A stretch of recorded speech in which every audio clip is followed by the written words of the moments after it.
Amberley? Bishop to Queen's Rook 5. Knight to King's Knight 3. Oh. Superb. Thank you. I've forgotten what it's like to think that fast. You should have known me in my youth. Take as long as you need. Excuse me, Amberley. There's really no need. She's perfectly capable of managing by herself. Why, thank you, Doctor. My pleasure, Mrs. Amberley. My word, you've done us proud. How's the game going? The Doctor is winning. Indeed. But I have a surprise or two he's not expecting. Ernest, you'll excuse me for a moment. Of course. Caroline? A word with you, please. Outside.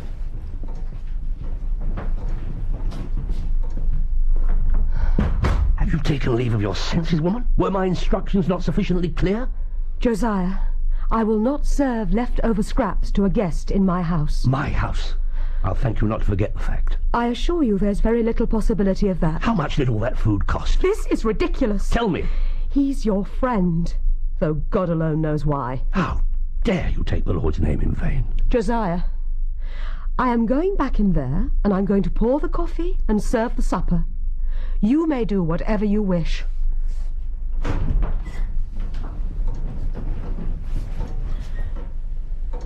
It's got to be soon. It will be. Shh, shh, shh. Now then, where were we? Ah, yes.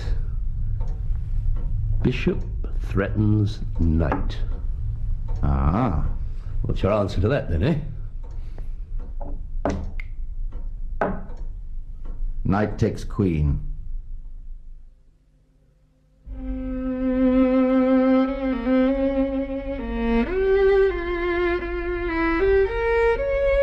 The Retired Colourman by Sir Arthur Conan Doyle. Dramatised for radio by Bert Coules. With Clive Medicine as Sherlock Holmes and Michael Williams as Dr. John Watson. And featuring George Cole as Josiah Amberley. The Retired Colourman.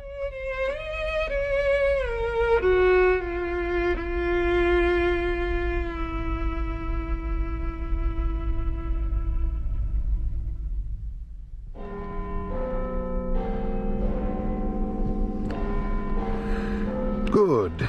Excellent. You're quite sure of your facts, Sherlock. Mycroft, if I were content to supply you with unchecked facts, I would have done so rather sooner than this. I've spent 3.5 weeks investigating this case, 3.5 singularly unpleasant weeks. It's hardly my fault if you decide that the best way to do the job was dressed up as an Egyptian beggar with a repulsive skin complaint and lice. It was the only way. Nonsense. You were simply indulging your unseemly taste for the melodramatic. Something I've been waiting for you to grow out of for the past 40 years or so. Well, if you disapprove of my methods, why did you engage me? After that tiresome business of the French jewels, the Cabinet wouldn't hear of anyone else. Despite your best endeavours. There are times when even I have to bow to the wishes of the Prime Minister. Few and far between, though they may be. When do you expect to close the case? Tomorrow. Wednesday, at the latest. Excellent. Do you know yet where the hostages are being held? I do. Ah, somewhere in the vicinity of Southwark, would it be? It would. No great distance from the home of the ex-president's former mistress, possibly. Would you care to hazard a guess as to what they were given for breakfast? Oh, my dear. Mycroft, if you knew where these wretched monks were, why the devil have I been wasting my time for the past month? 3.5 weeks. Answer the question. You've been getting your hands dirty. You know how much you enjoy it. Mycroft. Where they were was obvious from the first. But we couldn't just go blundering in. We needed names, times, dates, evidence. We needed you. Any competent investigator could have done it. Surely His Majesty's government has access to at least one. Don't be flippant, Sherlock. And spare me the false modesty. It doesn't become you. There's nothing false about it. If, and I emphasize the if, someone else could have done as good a job, then you have yourself to thank.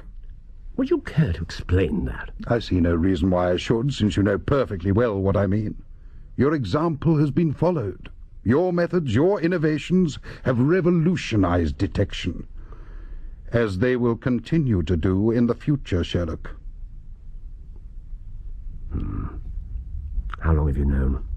Long enough. Would you mind telling me how you know? You're the one who put it in print that my powers are far greater than yours. Oh, please, please, that was Watson. Reporting your words. Don't change the subject. How do you know? It's not important. Sherlock... Mycroft, I have no fondness for being lectured. Yes, you never could stomach a taste of your own medicine.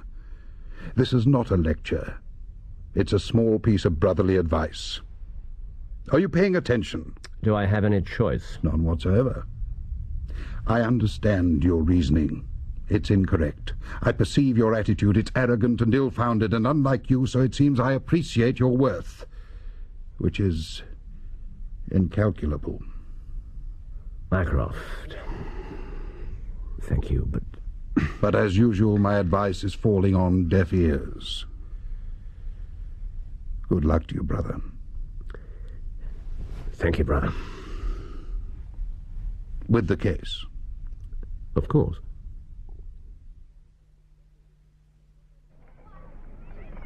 Doctor, good morning to you. Peterson, good morning. Just like summer. Oh, better. Hottest September I can remember. Well, long may it last. How's the family? Oh, fit and well, thank you, Doctor, fit and well. We missed you around these parts. I have been rather tied up with things. Of course you have. And how is the good lady? Dr. Watson. Good morning, Mrs. Hudson. You'll excuse me, Peterson. Oh, of course, sir. Good day to you. Ma'am, lovely morning. It is Mr. Peterson. Come inside, Doctor. Come inside. How are you, Mrs. Hudson? Oh, you know me, Doctor. I don't have time to be ill. Now, let me look at you. You've lost some weight. A little. I hope you're eating properly. I can't say I don't miss your cooking. Yes, I thought as much. It's supposed to be good for me. What, starvation? Healthy eating. I find myself checking my ears every morning to see if I've turned into a rabbit. Not nonsense. Oh, begging your pardon, sir. No apology necessary, Mrs. Hudson. Is he in? He is, and he'll be delighted to see you. I hope so. But he's got someone with him just at the present. The client? Yes, one of those hopeless cases the Yard sends us, you know the type. Oh, anything interesting, do you think? Well, that's not for me to say, Doctor. Oh, come on now. I don't think so, no. He didn't have any of the usual signs. Mrs. Hudson, I swear that you would have made a first-class detective yourself. What do you mean, would have? Don't you think that taking care of Mr. Holmes all these years called for observation and deduction and all the rest of it? Yes, I suppose you're right. Depend on it. Anyway, where are my manners keeping you standing out here? Come through, Doctor. There's some fruit cake not long out of the oven. Oh, Mrs. Hudson, you're a marvel. Yes, I know. Now, come on with you. Rest assured, Mr. Amberley, your case will be in good hands. I hope so, Mr. Holmes. I really do. You'll excuse me if I don't come down. Mrs. Hudson! Mrs. Hudson! Yes, Mr. Holmes? Oh, there you are. Mr. Amberley's leaving. Call him a cab, would you? Yes, sir. No cab. You don't want one? No, thank you, madam, I do not. If you'll pardon me saying so, it's too hot to walk any distance. I walked here from Waterloo, sir. I can walk back. I am a doctor, Mr. Amberley. My health is a matter of no interest to me, sir. Not any more. Take care, Mr. Amberley. Good day, madam. You see what I mean, Doctor. What a wretched creature. I wonder what his problem is. I think you're about to find out. Watson, why are you still skulking away down there? Come on! You see?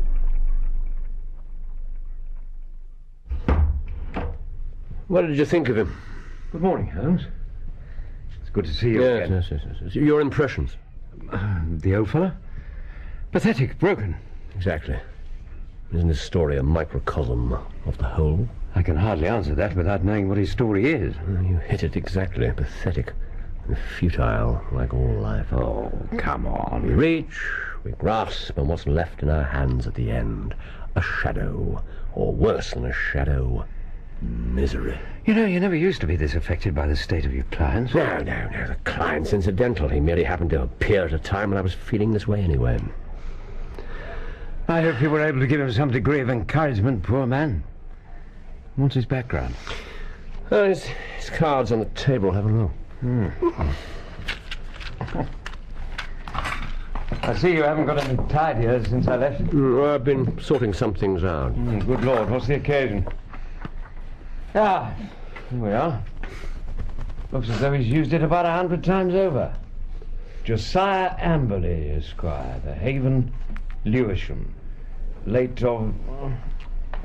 print's practically rubbed off. Late of... Brigfall and Amberley. Ah, yeah.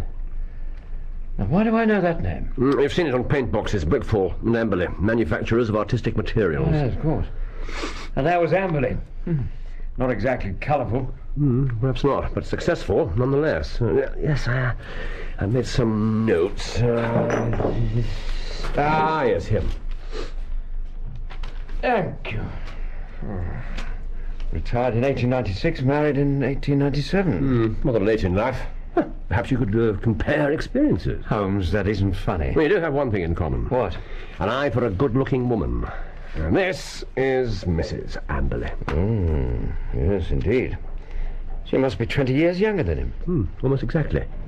Haven't lost your touch, I see. Can we stick to the case, please? By all means. So, he has a new wife, money, leisure. But within 2 years, he's become as miserable a creature as crawls under the sun. So what happened? Amberley has one hobby in life, chess. Well, not far from him lives another chess player, a young doctor. How young? Late 30s. Huh? Well, there's more. Dr. Ray Ernest had a standing invitation to play chess in the evening at the Amberleys. My luckless client actually described him as my only friend. Now this friend and Amberley's wife. Gone off together, destination unknown. Well, they were hardly likely to leave a forwarding address, were they? Taking with them the old man's life savings. Then it's a criminal matter. A commonplace one. So you refused the case? No, actually, I accepted it. Oh? Any particular reason? When is the proprietorial Mrs. Watson expecting you? For lunch? Or not until later? Mrs. Watson isn't actually expecting me at all. Dear fellow, not some domestic unpleasantness. Jean is staying with her sister, nursing her through a fever. I'm sorry to disappoint you. You do the exact opposite. I'm fully occupied with the case of the 2 Coptic patriarchs. You're making that up. Certainly not. It comes to a head today. Then what are you going to do about the Amberley case? The question is, what are you going to do about it? Excuse me? Damn. Excuse me? Yes? I'm looking for the Haven. Are you indeed? Do you know which house it is? Over there. Broken gate. Thank you.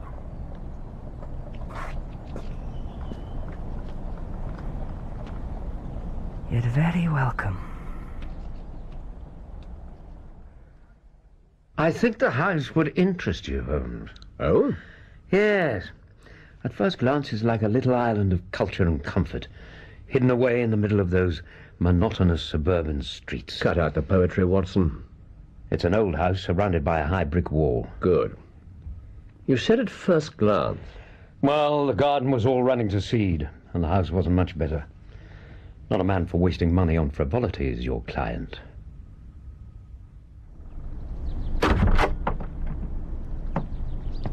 Yes? What do you want? Good afternoon, Mr. Amberley. Dr. John Watson. We met this morning in Mr. Holmes's rooms. Mr. Holmes sent you? Yes, sir. Yes. I knew he wouldn't come himself. I'm afraid he's extremely busy. Attending on people as famous as himself, no doubt.